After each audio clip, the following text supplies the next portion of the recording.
चलिए आज का हमारा टॉपिक होने वाला है birth of the Weimar Republic. पहले वाले क्लास में किसी को भी कोई डाउट था? नहीं ना। चलिए तो आज हम लोग पढ़ेंगे कि आखिर वेमर रिपब्लिक था क्या, है ना, इसका जन्म कैसे हुआ, कैसे ये एग्जिस्टेंस में आया, कैसे लोगों ने इसके बारे में जाना, है ना। इन्हीं चीज़ों के बारे में आज हम लोग जानेंगे। और इसी टॉपिक के अंदर आपको मालूम चलेगा फर्स्ट वर्ल्ड वॉर के बारे में। तो सेकेंड वर्ल्ड वॉर में जो आपने पढ़ा उस चीज़ को आप फर्स्ट वर्ल्ड वॉर में मिक्स मत कीजिएगा, दोनों को सेपरेट रखिए, दोनों अलग अलग चीज़ें, है ना। सर जब हिटलर अपना शासन चला रहा था उस समय वहाँ डेमोक्रेसी था। जब हिटलर शासन चला रहा था उस समय पे डेमोक्रेसी नहीं था जर्मनी में, उस समय डिक्टेटरशिप था, है ना, क्योंकि हिटलर वॉज अ डिक्टेटर। ठीक है, आगे बढ़ते हैं। चलिए तो पढ़ते हैं हम लोग वेमर रिपब्लिक क्या था, और इसी में आपको फर्स्ट वर्ल्ड वॉर के बारे में भी जानने को मिलेगा। जानते हैं क्या है? देखिए जर्मनी, देखो एक बात ये मान के चलो, चाहे वो फर्स्ट वर्ल्ड वॉर का टाइम हो चाहे वो सेकेंड वर्ल्ड वॉर का टाइम हो, जर्मनी हमेशा से पावरफुल रहा है, अभी भी है, समझ रहे हैं। जर्मनी हमेशा से पावरफुल रहा है। आगे बढ़ते हैं। लेकिन हाँ, जर्मनी का कभी भी लालच खत्म नहीं हुआ, है ना। ये सेकेंड वर्ल्ड वॉर में हारा अपने लालच की वजह से, फर्स्ट वर्ल्ड वॉर में भी हारेगा अपने लालच की वजह से ही हारेगा। देखिए तो अभी आप सुनिए, पहले Germany was a powerful empire. अच्छा एक बात और, यहाँ पे हम लोग पढ़ रहे हैं फर्स्ट वर्ल्ड वॉर के बारे में, यानी कि पहले फर्स्ट वर्ल्ड वॉर हुआ होगा, बाद में सेकेंड वर्ल्ड वॉर हुआ होगा। तो फर्स्ट वर्ल्ड वॉर का टाइम ऐसा था जहाँ पे कि अलग अलग जगहों पर ना राजा वाला सिस्टम था। कैसा सिस्टम था? मतलब कि राजा वाला, monarchy कह लीजिए आप। फर्स्ट वर्ल्ड वॉर में हिटलर तो जन्म तो ले लिया होगा मेरे हिसाब से, लेकिन उस समय पे फर्स्ट वर्ल्ड वॉर में हिटलर शामिल नहीं था। समझ रहे बात को? जन्म तो मेरे हिसाब से हो ही गया होगा, इसका डेट ऑफ बर्थ भी हमको याद नहीं है। एक बार याद किए थे, खूंखार आदमी का डेट ऑफ बर्थ याद नहीं है, बोल रहे हैं ना। लेकिन हमको लगता है कि उस समय पे उनका जन्म फर्स्ट वर्ल्ड वॉर में जर्मनी में हिटलर का जन्म हो गया था, हो गया होगा, श्योर नहीं है। लेकिन फर्स्ट वर्ल्ड वॉर में जर्मनी में हिटलर का कोई भी रोल नहीं था, है ना। लेकिन फिर भी हमको क्यों पढ़ाया जा रहा है आपको मालूम चलेगा अभी, सुनिए पहले, क्योंकि ये जर्मनी से जुड़ा हुआ बात है ना। चलिए जानते हैं इसके बारे में। तो उस समय पे हमने क्या कहा कि फर्स्ट वर्ल्ड वॉर के बारे में आप ये समझिए कि जर्मनी जो है, और जर्मनी के साथ जो हमारा सेंट्रल पावर, अच्छा चलिए अभी बता देते हैं सेंट्रल पावर क्या था। पहले एक दो लाइन पढ़ लेते हैं, उसके बाद आपको ज़्यादा समझ में आ जाएगा। Germany was a powerful empire and wanted to acquire more resources and territory and this lead to First World War. Germany हमेशा से क्या था? पावरफुल था, और वो क्या चाहता था? जर्मनी को सुपर पावर बनाना चाहता था, ये तो आपको मालूम ही है। और इसके साथ ही साथ वो अलग अलग जगहों के टेरिटरी को अपने कब्जे में लेना चाहता था, यानी कि बहुत लालची था। जर्मनी के लोग जो है ना बहुत लालची था। उस समय जो जर्मनी का जो राजा हुआ करता होगा बहुत लालची आदमी था। ठीक है। अच्छा यहाँ पे एम्पायर कहा गया है, तो यहाँ से आप समझ लीजिए कि जो दौर चल रहा है वो राजा महाराजाओं वाला दौर चल रहा है ना। आगे बढ़ते हैं फिर।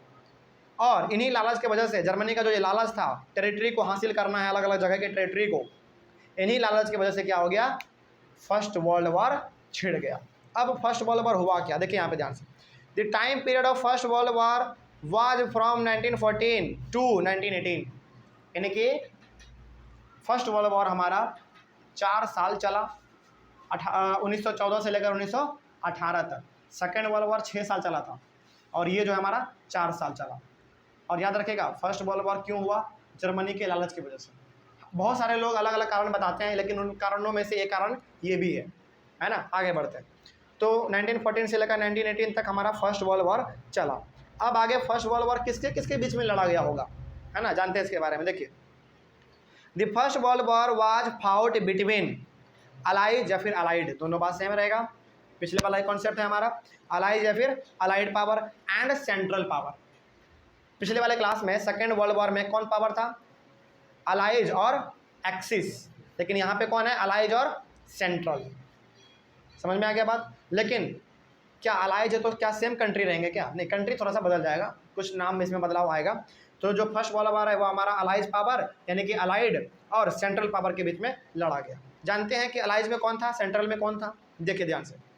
अलाइज पावर इंक्लूड्स, अलाइज में याद रखना, France, England, USA and Russia. इसमें जो था ना हमारा फ्रांस तो सेकेंड वर्ल्ड वॉर में भी था, यूएसए भी हमारा सेकेंड वर्ल्ड वॉर में था, रसिया भी हमारा सेकेंड वर्ल्ड वॉर में था। लेकिन इसमें एक नया इंक्लूड कौन हो गया? बस इंग्लैंड। ठीक ना। चल, तो ये हो गया हमारा अलाइज पावर में कौन कौन था। आगे, लेकिन इसमें जो यूएसए है ना, फर्स्ट वर्ल्ड वॉर में यूएसए कब ज्वाइन किया था अलाइज पावर को? 1917 में। याद रखिएगा इस चीज़ को, ठीक है। चलिए आगे, सेंट्रल पावर इंक्लूड्स जर्मनी, सुनो ध्यान से अब, Germany, Ottoman Turkey and Austria Hungary. तो सेंट्रल पावर में जो जर्मनी है, जर्मनी तो रहेगा ही क्योंकि उन्हीं की वजह से युद्ध हुआ। जर्मनी था सेंट्रल पावर में, ऑटोमन टर्की था और ऑस्ट्रिया हंगरी था। ये तीन छोटे मोटे मतलब हमारे जगह थे जो कि फर्स्ट वर्ल्ड वॉर में सेंट्रल की तरफ थे और एक्सिस ये सॉरी अलाइज तरफ, अलाइज पावर में हमारे 4 थे। ठीक है, कोई समस्या यहाँ तक? लेकिन यहाँ पे गौर करने वाली बात यह है कि सेंट्रल पावर में जो भी कंट्री हैं वहाँ पे सिस्टम चल रहा है राजा महाराजाओं वाला, लेकिन जो अलाइज पावर में है वो थोड़ा बहुत डेमोक्रेटिक है। मतलब कि डेमोक्रेटिक पूरी तरीके से आप नहीं कह सकते हैं, लेकिन वहाँ पे थोड़ा बहुत ना कॉन्स्टिट्यूशनल मोनार्की वाला सिस्टम, यानी कि संविधान भी रहेंगे और राजा महाराजाओं वाला भी सिस्टम रहेगा, ऐसा आप कह सकते हैं। लेकिन ये हम पहले बता दे रहे हैं, आपको कन्फ्यूजन नहीं होना चाहिए कि सेंट्रल पावर में जो भी कंट्री थे ना उस समय पे, उसमें राजा महाराजाओं वाला सिस्टम चलता था, है ना। और जो अलाइज पावर में थे उनमें उतना नहीं था, उनमें हल्का फल्का था इस प्रकार का। आगे बढ़ते हैं फिर। तो अलाइज में कौन था, सेंट्रल में कौन था, मालूम चल गया। चलिए आगे बढ़ते हैं फिर। उसके बाद initially Germany occupied France and Belgium. देखो यहाँ पे तो कुछ ही मेन कंट्री का नाम लिया गया है कि सेंट्रल में कौन था और अलाइज में कौन था, लेकिन इसके अलावा भी जो है ना कुछ छोटे मोटे कंट्री और भी इन सभी के साथ मिले हुए थे, लेकिन उनका नाम हम लोग अक्सर नहीं लेते हैं क्योंकि वो लोग बहुत ही छोटा था, उनका उतना ज़्यादा रोल नहीं था, बगल से मदद कर रहे थे, है ना, लेकिन उतना खुल के वो सामने नहीं आ रहे थे युद्ध में। तो और भी कंट्री थे, लेकिन यहाँ पे जो हमने जिक्र किया अलाइज पावर में और सेंट्रल पावर में, ये लोग कुछ इंपॉर्टेंट कंट्री थे, है ना। आगे बढ़ते हैं आगे। लेकिन शुरुआती में फर्स्ट वर्ल्ड वॉर के शुरुआत में क्या कर लिया गया, जर्मन ने यानी कि जर्मनी वाले लोगों ने फ्रांस और बेल्जियम पे पूरी तरीके से कब्जा कर लिया। सोचो, ये अकेला 2 कंट्री पे कब्जा कर लिया। इसलिए कर लिया था ना क्योंकि जर्मनी बहुत ज़्यादा पावरफुल था, फ्रांस और बेल्जियम पे। अब आपको लगेगा कि सर बेल्जियम तो अलाइज में था ही नहीं, कहाँ से आया। हमने कहा ना कि बगल से भी कुछ कंट्री उसके साथ लगे हुए थे, लेकिन खुल के वो सामने नहीं आ रहे थे। और बेल्जियम बहुत ही छोटा सा कंट्री है, बहुत छोटा सा कंट्री है, ठीक है। तो बेल्जियम पे और फ्रांस पे शुरुआती दौर में जर्मनी ने कब्जा कर लिया था क्योंकि वो बहुत पावरफुल था। आगे बट यहीं पे हमारा खेल पूरा पलट जाता है। But the entry of USA in Allies, लेकिन जैसे ही 1917 में अलाइज पावर में यूएसए एंट्री लिया, वैसे ही central power lost the war in November 1918। जैसे ही यूएसए ने 1917 में अलाइज पावर में एंट्री लिया, वैसे ही अलाइज पावर का पावर बढ़ गया, क्योंकि उस समय पे अमेरिका अभी हमारा कम पावरफुल नहीं था। अमेरिका तो खैर उस समय भी पावरफुल था और आज भी पावरफुल है, सुपर पावर है वर्ल्ड का अमेरिका। सोचो, जर्मनी उस समय पे था, लेकिन आज बहुत हद तक उसका जो पावर है ना बहुत नीचे गिर गया है, समझे। जर्मनी आज कहीं भी नहीं टिकता है अमेरिका के सामने, कहीं भी नहीं, बहुत नीचे है फिर भी वो अभी। खैर यहाँ तक समझ में आ गया बात। तो शुरुआती दौर में तो फर्स्ट वर्ल्ड वॉर में जर्मनी ने फ्रांस और बेल्जियम पे कब्जा कर लिया था, लेकिन जैसे ही अलाइज पावर में एंट्री हुआ यूएसए का 1917 में, वैसे ही पूरी तरीके से सेंट्रल पावर अपना वार हार गया। तो आप यहाँ से ये कह सकते हैं कि दोनों युद्ध में, फर्स्ट वर्ल्ड वॉर में भी और सेकेंड वाले में भी, जर्मनी दोनों बार हारा। बेचारा बहुत पावरफुल था लेकिन किस्मत उसका साथ नहीं दिया, है ना, दोनों बार हार गया। आगे बढ़ते हैं फिर। Finally allies power won the First World War, सही बात है, allies power First World War को जीत गया। The defeat of the imperial Germany. अच्छा, यहाँ पे the defeat of imperial Germany क्यों कहा? इम्पेरियल यानी कि एम्पायर, मतलब कि राजा महाराजाओं वाला शासन, है ना, देश। उस समय पे जर्मनी में राजा महाराजाओं वाला शासन देश वो मतलब था, उस समय पे राजा महाराजा का वहाँ पे रूल था। तो the defeat of imperial Germany and the abdication of the empire. अब चूंकि पहले ये नियम था ना, जब युद्ध होता था तो जो हारता था उसको पूरी तरीके से सरेंडर करना पड़ता था, है ना। तो जब अब जर्मनी हार गया तो उसके जो वहाँ के राजा महाराजा थे जो कि जर्मनी पर रूल कर रहे थे, उनको अपना सिंहासन छोड़ना पड़ा, यानी कि उनको अपना राजा पद से इस्तीफा देना पड़ा, है ना। वो जाके सरेंडर कर दिए राइज पावर के सामने, भाई हम हार मानते हैं, हम हार गए, है ना।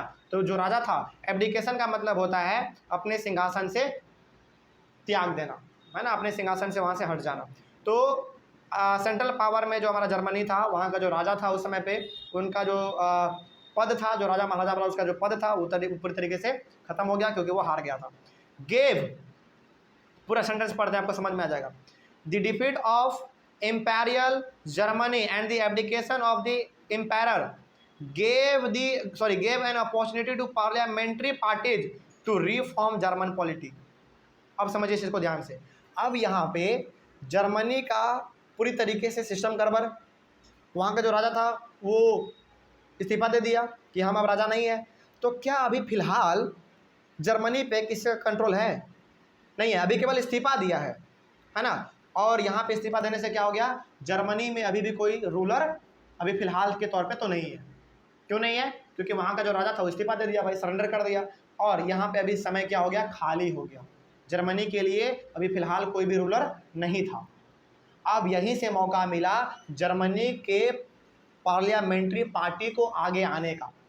जर्मनी में जो भी उस समय पे अपना पार्टी होगा, उस समय पे उसका पार्लियामेंट्री पार्टी, उन्होंने सोचा कि जब हमारे जर्मनी में अब अपना राजा रहा ही नहीं, जर्मनी जब हमारा हार ही गया है और जर्मनी में राजा भी नहीं रहा, वो सिंहासन से अपना त्याग दिया, तो किसी न किसी को तो जर्मनी संभालना पड़ेगा ना।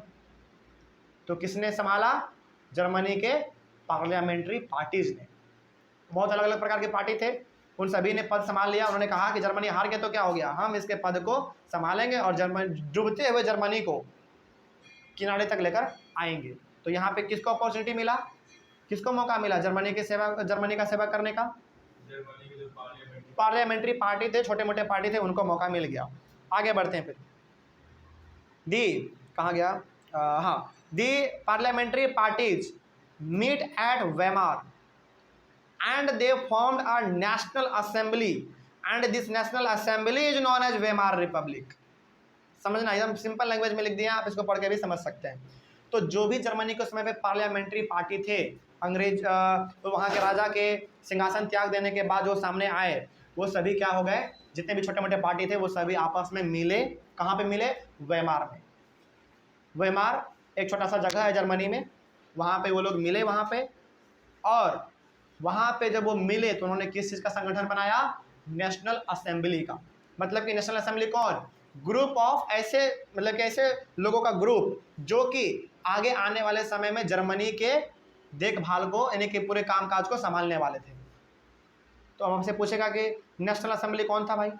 तो नेशनल असेंबली मेनली ऐसे लोगों का ग्रुप था जो कि जर्मनी के कामकाज को आने वाले समय में संभालने वाला था, है ना। तो वो हो गया हमारा नेशनल असेंबली। और इसी नेशनल असेंबली को क्या कहा गया? वेमार रिपब्लिक कहा गया। अच्छा, वेमार रिपब्लिक क्यों कहा गया? क्योंकि ये वेमार जगह पर बनाया गया था, है ना। तो अब यहाँ से आपको समझ में आ गया होगा कि वेमार रिपब्लिक है क्या, इसका जन्म कैसे हुआ। तो कोई पूछे कि वेमार रिपब्लिक क्या है, तो Weimar Republic mainly national assembly को ही हम लोग कहते हैं। और कोई पूछे कि नेशनल असेंबली क्या है, तो नेशनल असेंबली ऐसे लोगों का ग्रुप था जो कि अपने इच्छा से आए थे, आपस में मीटिंग किए थे, और जो कि ये एग्री किए थे कि आने वाले समय में जर्मनी को हम संभालेंगे। यही था हमारा वेमार रिपब्लिक। तो बहुत अब जो आगे हमारा आएगा ना, वो नेशनल असेंबली वर्ड इस्तेमाल नहीं होगा, इस्तेमाल होगा हमारा बार बार वेमार रिपब्लिक। तो जब भी हम आपके सामने अब वर्ड यूज करें वेमार रिपब्लिक, आपको क्या समझना है? ऐसे लोगों का ग्रुप जो कि अपने इच्छा से जर्मनी के बागडोर को संभालने वाले थे। तो हम बार बार अब इस्तेमाल करेंगे वेमार रिपब्लिक, अब नेशनल असेंबली हम नहीं बोलेंगे। दोनों का मतलब तो सेम ही है ना। नेशनल असेंबली को ही क्या कहा गया? वेमार रिपब्लिक कहा गया, इसलिए हम बार बार अब वेमार रिपब्लिक वर्ड इस्तेमाल करेंगे। यहाँ तक में कोई डाउट किसी को? तो यहाँ तक आप समझ गए कि किस प्रकार से वेमार रिपब्लिक का जन्म हुआ, है ना। चलिए आगे बढ़ते हैं फिर। The Weimar Republic established a democratic constitution with a federal structure. ये वेमार रिपब्लिक जो था, हमारा जो ग्रुप ऑफ पीपल था, ये बहुत अच्छा काम कर रहा था। अपने राजा के सिंहासन को त्याग देने के बाद इन्होंने क्या किया? बहुत अच्छा काम किया इन्होंने। जैसे इन्होंने क्या किया, जर्मनी के लिए एक नया संविधान लेके आया। वो भी कैसा संविधान? Democratic constitution. पूरी तरीके से एकदम डेमोक्रेटिक ला दिया, एकदम डेमोक्रेसी वहाँ पे ला दिया इस प्रकार का। है ना, और ऐसा संविधान बनाया जहाँ पे कि हर लोग आपस में क्या थे, इक्वल थे। डेमोक्रेटिक कॉन्स्टिट्यूशन का मतलब तो यही हुआ।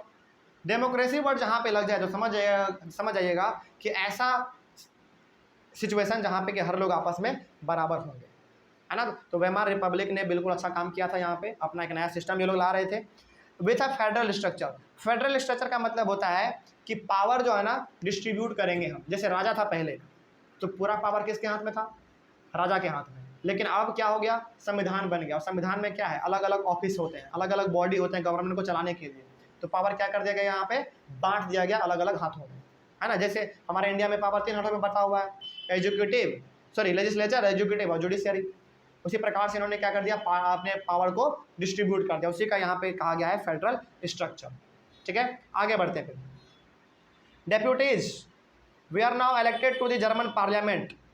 अच्छा, यहाँ पे डेप्यूटीज कौन है, डेप्यूटीज कौन है यहाँ पे, डेप्यूटीज मेनली जैसे हम लोग इंडिया में चुनते हैं ना अपने एमपीज को, मेंबर ऑफ पार्लियामेंट को, वही वहाँ पे कौन थे, डेप्यूटीज कहा गया यहाँ पे उन्हीं को। तो वो डेप्यूटीज को चुना गया किसके लिए, जर्मनी के पार्लियामेंट के लिए। जैसे जर्मनी है भाई, और जर्मनी में पार्लियामेंट है, तो वो केवल सभा के तौर पर थोड़ी ना है, क्या वो सभा के तौर पर है क्या, केवल सजाने के लिए है क्या, नहीं। पार्लियामेंट है तो वहाँ पे लोग आएंगे, डिस्कस करेंगे, जर्मनी के लिए कौन सा नियम अच्छा है, कौन सा खराब है, इसके बारे में वो लोग निर्णय लेंगे, है ना। तो जिस भी हमारे एमपी थे, मेंबर ऑफ पार्लियामेंट, यानी कि आप यहाँ पे डेप्यूटीज को कह सकते हैं, तो डेप्यूटीज को इलेक्ट किया गया। अच्छा, यहाँ पे एक और चीज़ है, आपके बुक में एक मिलेगा रिक्सटैग। ये रिक्सटैग जर्मनी के पार्लियामेंट का दूसरा नाम है, बस कंफ्यूज नहीं होना है। German parliament is also known as Reichstag, बस। तो जितने भी हमारे डिप्यूटीज थे जर्मनी के, उन सभी को चुना गया on the basis of equal and universal votes cast by all adults including women. सोचो, जितने भी डेप्यूटीज थे जो कि जर्मन पार्लियामेंट में बैठने वाले थे, जर्मनी के लिए अच्छे अच्छे नियम कानून बनाने वाले थे, उन सभी को चुना गया वोट देकर। और वो वोट बिल्कुल एक अच्छे तरीके से दिया गया था, और वो वोट मैन के साथ साथ वोमेन भी दे सकते थे। ये बहुत बड़ा बदलाव था वेमार रिपब्लिक के लिए। वेमार रिपब्लिक ने जो किया तो किया ही, साथ ही साथ जर्मनी के लोगों के लिए बहुत बड़ा बदलाव था। तो क्या आप यहाँ से कह सकते हैं कि वेमार रिपब्लिक जर्मनी के लोगों के लिए, साथ ही साथ जर्मनी देश के लिए अच्छा साबित हो रहा था? कह सकते हैं आप, बिल्कुल कह सकते हैं। हम लोग तो अभी फिलहाल कह सकते हैं, लेकिन जर्मनी के कुछ ऐसे भी लोग थे जिन्होंने वेमार रिपब्लिक को गलत बताया, वेमार रिपब्लिक को गलत बताया। कुछ ऐसे भी लोग थे, इसके बारे में भी हम लोग पढ़ेंगे। चलिए जानिए इसके बारे में, देखते हैं। देखिए कहा गया, हाँ, तो यहाँ पे सवाल उठता है और आपके बुक में भी लिखा गया है ये चीज़ के बारे में। सुनिए ध्यान से। हमने अभी तक तो ये जान लिया कि वेमार रिपब्लिक बहुत अच्छा काम कर रहा था, है ना। वो भाई एक डेमोक्रेटिक कॉन्स्टिट्यूशन ला दिया, है ना, इक्वल राइट टू वोट ला दिया। इस प्रकार से वोमेन को, सबसे बड़ी बात तो वोमेन को वोटिंग राइट दे दिया उन्होंने, है ना। ये हम लोग जान गए, अभी तक तो जान गए। लेकिन जर्मनी में कुछ ऐसे भी लोग थे जो कि वेमार रिपब्लिक को गलत बताते थे, उनको सपोर्ट ही नहीं करते थे। कौन थे ऐसे लोग, जानते हैं इसके बारे में। देखिए, तो सवाल क्या है, सवाल आपसे ये पूछेगा, दो प्रकार से आपसे पूछ सकता है, दोनों चीज़ आपसे पूछेगा, दोनों में जवाब आपको सेम देना है। पूछेगा आपसे कि why Weimar Republic was not welcomed by its own people, यानी कि वेमार रिपब्लिक को अपने ही खुद लोगों ने क्यों नहीं वेलकम किया, यानी कि क्यों नहीं एक्सेप्ट किया वेमार रिपब्लिक को। जर्मनी के लोगों का बात किया जा रहा है कि जर्मनी के कुछ लोगों ने वेमार रिपब्लिक को क्यों नहीं एक्सेप्ट किया। आपसे भी सवाल पूछा जा सकता है, या फिर आपसे ट्रीटी ऑफ वर्सेल भी पूछा जा सकता है। दोनों पूछे ना तो दोनों के लिए आंसर सेम है, इसीलिए हमने यहाँ पे दोनों पॉइंट आपके लिए लिख दिया है। यदि आपसे क्वेश्चन पूछे कि वेमार रिपब्लिक को क्यों नहीं एक्सेप्ट किया गया जर्मनी के लोगों के द्वारा, तो अभी जो हम बताने वाले हैं उसके लिए भी आप वही आंसर लिखेंगे जो आंसर ट्रीटी ऑफ वर्सेल में आपसे पूछा जाए, वो आंसर लिखेंगे आप, यानी कि दोनों के लिए आंसर दोनों का सेम है ना। चलिए जानते हैं कि आखिर क्यों नहीं एक्सेप्ट किया गया वेमार रिपब्लिक को जर्मनी के लोगों के द्वारा, क्यों नहीं एक्सेप्ट किया गया होगा। चलिए जानते हैं इसके बारे में, चलिए देखा जाए ध्यान से। After losing the war Germany entered into the Treaty of Versailles with the allies. अब सुनिए ध्यान से, फर्स्ट वर्ल्ड वॉर में जर्मनी तो हार गया, यानी कि सेंट्रल पावर तो हार गया, और सेंट्रल पावर में हमारा कौन था? जर्मनी तो था। जर्मनी तो हार गया, ठीक है। वहाँ का जो राजा था उन्होंने भी अपने पद से इस्तीफा दे दिया, वो भी ठीक है। लेकिन बागडोर जर्मनी का संभाला किसने? वेमार रिपब्लिक ने संभाला। अब वेमार रिपब्लिक को वो सारा का सारा बात मानना था जो कि अलाइज पावर उसको कहा था, क्योंकि अलाइज पावर जीत चुका है। और पहले का नियम यही होता था कि जो जीत जाता था ना, वो जो कहेगा उस हारे वाले कंट्री को उसको वो करना पड़ता था। ये नियम था पहले का, ऐसा ही होता था पहले, है ना। चलिए आगे बढ़ते हैं अब। तो वॉर के बाद जर्मनी को किस ट्रीटी में शामिल होना पड़ा? ट्रीटी ऑफ वर्सेल में शामिल होना पड़ा, वो भी किसके साथ? अलाइज के साथ। अब आपके मन में सवाल आ रहा होगा कि सर ये ट्रीटी ऑफ वर्सेल क्या है ना। इसीलिए तो हमने कहा था कि ट्रीटी ऑफ वर्सेल आपसे पूछे या फिर आपसे वेमार रिपब्लिक क्यों एक्सेप्ट किया गया जर्मनी के लोगों के द्वारा, ये पूछे, दोनों के लिए आंसर सेम लिखना है। तो समझिए अब यहाँ पे ध्यान से। तो यहाँ पे तो आपको मालूम चल गया कि सेंट्रल पावर हार गया, यानी कि जर्मनी हार गया था। तो हारने के बाद उनके राजा ने भी इस्तीफा दे दिया, लेकिन बागडोर किसके हाथ में आ गया? अब वेमार रिपब्लिक के हाथ में आ गया। अब वेमार रिपब्लिक को वो सारा बात मानना था जो अलाइज पावर उसको कहा था करने के लिए, क्योंकि अलाइज पावर जीता हुआ था पार्टी, है ना, उसको करना पड़ता, जो कहता अलाइज पावर जर्मनी को करना पड़ता। अब बात हुआ क्या, सुनिए अब ध्यान से। ट्रीटी ऑफ वर्सेल क्या है? वर्सेल मेनली हमारा एक जगह है फ्रांस में, मतलब कि ये वर्सेल जो हमारा एक फ्रांस में जगह है। तो यहाँ पे बात हो रहा है जर्मनी का, फ्रांस में मीटिंग क्यों बुलाया गया? आपके मन में सवाल होना चाहिए। यहाँ पे हारा कौन था? हारा जर्मनी। लेकिन ट्रीटी का मतलब होता है संधि, है ना, एक ऐसा एग्रीमेंट जो कि हम भी राजी हैं और आप भी राजी हैं, दोनों का वहाँ पे साइन होना पड़ता है, सिग्नेचर करना पड़ता है वहाँ पे, एक संधि एग्रीमेंट मान लीजिए आप, है ना। तब जरा सोचो कि हारा तो जर्मनी, लेकिन ट्रीटी साइन हुआ कहाँ पे? वर्सेल में। वर्सेल में इसलिए हुआ क्योंकि अलाइज पावर ने कहा जर्मनी को कि देखो हम जीते हुए हैं, हम तुमको जहाँ बुलाएंगे ना तुमको वहाँ पे आना पड़ेगा साइन करने के लिए। तो उन्होंने बुला लिया कहाँ पे? फ्रांस के वर्सेल में बुला लिया, समझे।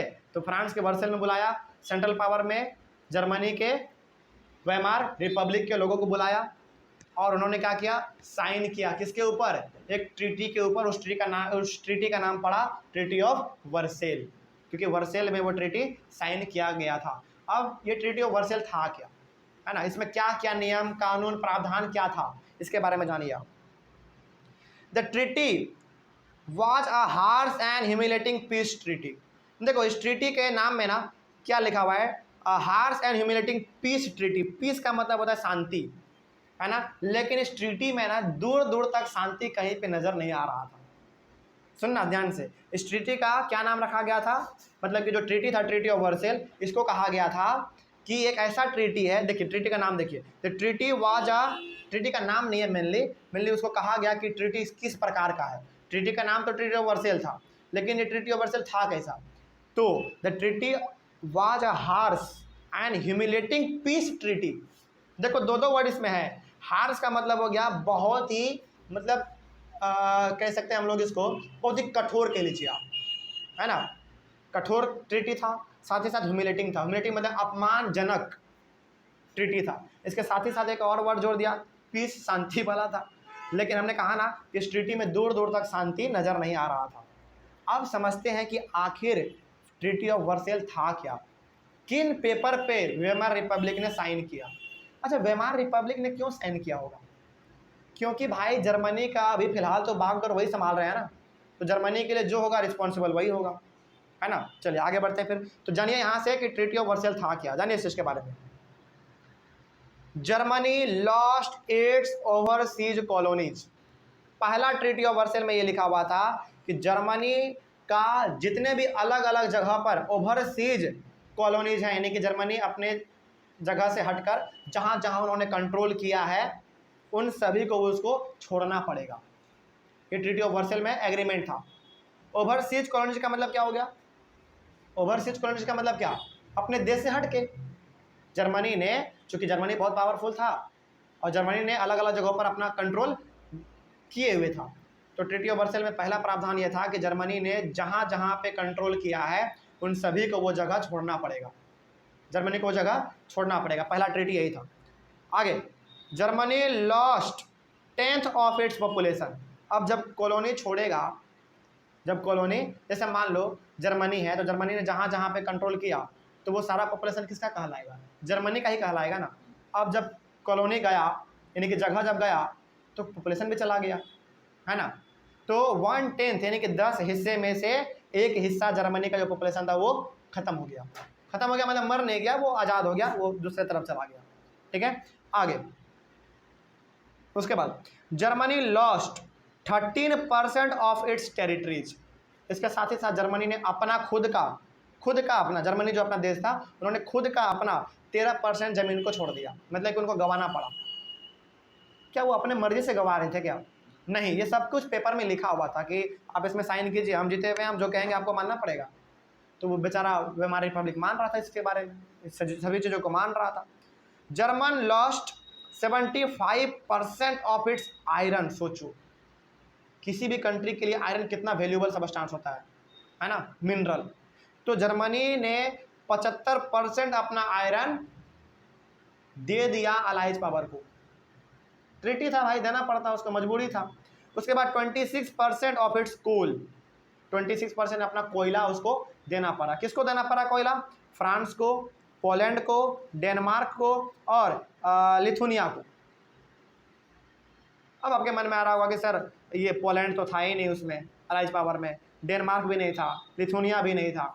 तो हमने कहा था आपको एक बात कि ये कुछ अलग से भी हमारे कंट्री थे जो कि फर्स्ट वर्ल्ड वॉर में लगे हुए थे। तो इन सभी को 75% आयरन और 26% कोल देना पड़ा, मजबूरी था भाई, देना पड़ेगा, अब हार गए हैं। आगे the allied power demilitarised Germany to weaken its power. इसके साथ ही साथ ट्रीटी ऑफ वर्सेल में यह भी लिखा हुआ था कि जर्मनी में मिलिट्री का जो पावर है वो ख़त्म किया जाए, यानी कि उसको कम किया जाए, यानी कि जर्मनी में जितने भी मिलिट्री लोग हैं उसको इस्तीफा, मतलब कि उसको हटाया जाए और आने वाले कुछ समय के लिए फ़िलहाल जर्मनी में किसी प्रकार का मिलिट्री में भर्ती नहीं होना चाहिए।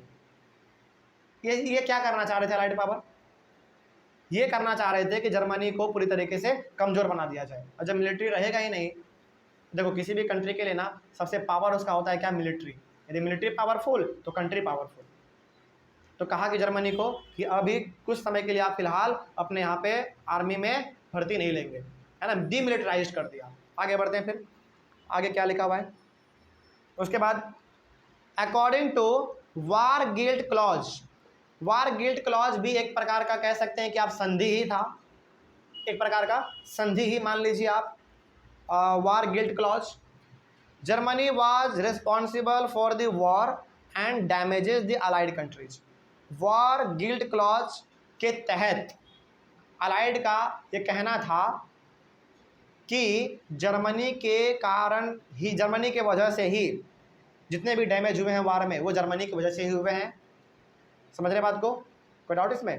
तो वार गिल्ट क्लॉज में आप कह सकते हैं कि एक संधि ही था जो ये कहता था कि जर्मनी के वजह से ही जितना भी वार में डैमेज हुआ किसी भी कंट्री का वो जर्मनी की वजह से हुआ, ये इनका कहना था। और थ्रू वार गिल्ट क्लॉज के तहत ही जर्मनी वाज फोर्स्ड टू पे compensation of amount 6 billion pounds. सोचो, वार गिल्ट क्लॉज में ये भी लिखा हुआ था, हमने कहा कि एक इसको आप मान लीजिए ट्रीटी ही समझ लीजिए इसको भी एक तरीके से, है ना। उसमें यह भी लिखा हुआ था कि जर्मनी को डैमेज के बदले में, जिस भी कंट्री का इन्होंने डैमेज किया, मोटा मोटी जर्मनी को कंपनसेशन के तौर पे, यानी कि जुर्माना के तौर पे जर्मनी को 6 बिलियन पाउंड देना पड़ेगा।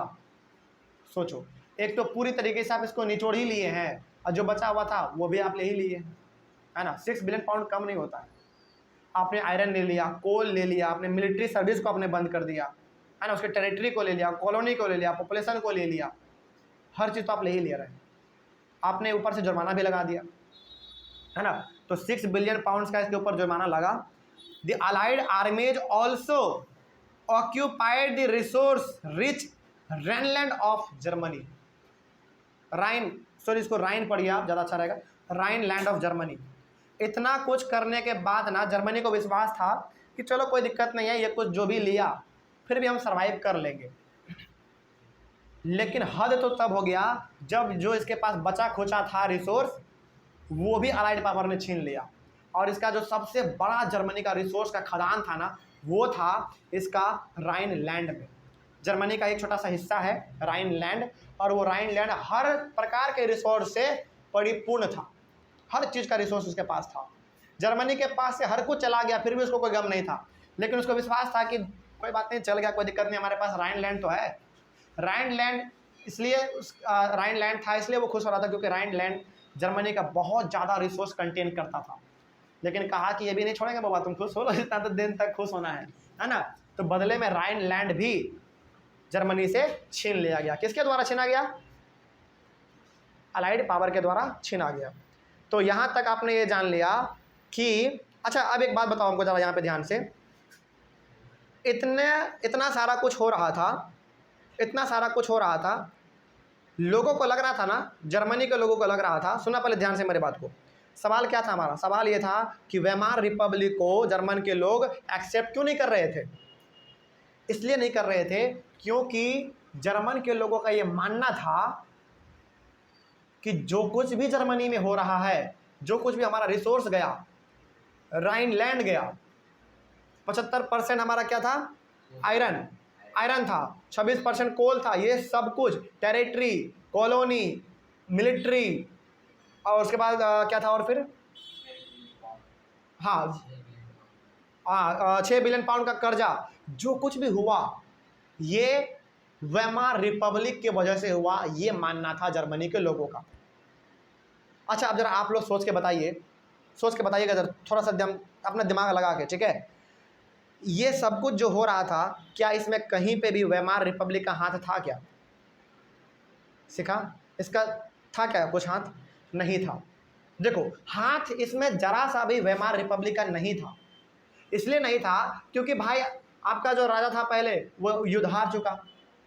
वेमार रिपब्लिक को तो बल्कि थैंक यू कहना चाहिए लोगों को कि वो मुश्किल घड़ी में आपके कंट्री को संभाल लिया। समझ रहे बात को?